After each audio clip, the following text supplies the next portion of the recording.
مولانا فضل الرحمان نے وزیر اعلیٰ خیبر پختونخوا علی امین گنڈاپور کے افغانستان سے براہ راست بات چیت کے بیان کو جذباتی بات قرار دے دیا۔ پارلیمنٹ ہاؤس میں صحافیوں سے غیر رسمی گفتگو میں مولانا فضل الرحمان نے واضح کیا کہ خیبر پختونخوا میں حالات گورنر راج لگانے والے نہیں۔ مولانا فضل الرحمان نے آئینی ترمیم کے حوالے سے بھی اپنی پارٹی پوزیشن واضح کر دی۔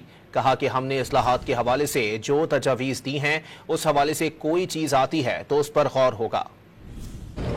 میرے خیال میں تو وہاں پر گورنر راج کے حالات نہیں ہیں، لیکن بہرحال حالات اچھے نہیں ہیں وہاں پر، اور امن و امان بالکل بھی نہیں رہا۔ پولیس اس وقت جو ہے مختلف اضلاع میں بائیکاٹ کے اوپر ہے، تو یہ ساری چیزیں وہاں پر کوئی اچھی علامات تو نہیں ہیں، لیکن تاہم گورنر راج میں ہوگا کیا گورنر میں یہ صلاحیت ہے کہ اس صوبے کو کنٹرول کر سکے؟ یہ ساری سب چیزیں اپنی جگہ پر اہم ہیں۔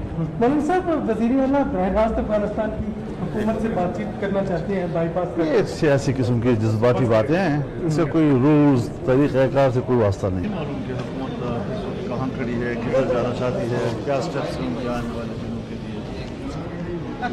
یعنی جے یو آئی ووٹ نہیں کرے گی کسی آئینی ترمیم کے حوالے سے، اگر کوئی عدلیہ کے حوالے سے آتی ہے؟